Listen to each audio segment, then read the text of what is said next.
Good morning, Pasture Tigers. I want to review a bit about the dress code here, especially as we move into colder weather and more people are wearing sweatshirts. So, reminder about the sweatshirts. If it's an outer sweatshirt, it has to have the pasture logo on it. If it's a non-pasture sweatshirt, then you must wear your pasture t-shirt over the outside. So remember, pasture logo visible either because you have a sweatshirt with the logo or because you have your shirt on over it. Regards to Jersey Fridays, those will end after the high school football season ends. Not quite sure when that is, but I will be in touch with CASA to find out what that date is, and we'll let you know. Also, to review about rips, cuts, and tears in pants, we don't do that. So no holes, no rips, no cuts. They have to be completely out of the box, just like you bought them. And if you're still wearing shorts or skirts, they need to be fingertip length. So that means when your hands are down by your side and not with your shoulders crunched up, but just by your side, that the skirt or shorts are at that length. Okay, little boundary information here. At lunchtime, the 200 wing will be off limits because it gets too noisy for Mrs. Saylor's class.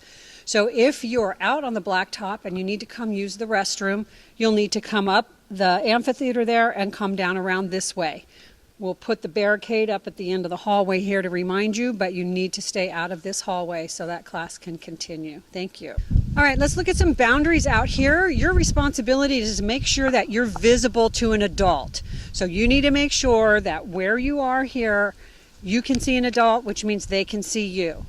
So we'll go to a number of places here around the outside campus where you cannot be, just as a reminder. Okay, so up here is good if you're playing basketball or throwing a football around, but you may not be here or hanging out here.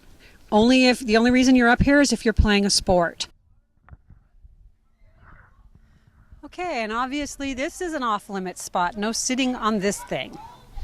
Okay, and behind this building is off-limits also, unless you're going directly to the library. Thank you. And I imagine you can figure this one out too. You're not to be playing in the porta potties. Okay, boundaries for dugouts. You're not to be in the dugouts. You're not to be in the porta potties. You can sit on the orange benches back here, but you may not be in that second baseball area again or any of the dugouts. Okay, here's the rule about where you can walk and where you need to be. Sidewalks are here for you to walk on. This is not a walkway. This is plants that have all been trampled down because people are doing it. Same goes for the planter boxes, such as the ones over there that have bark in them. You're not in there. You are only on concrete. We've lost a lot of plants because people are just standing in spots where plants are. So please be careful, preserve what's left of our landscaping.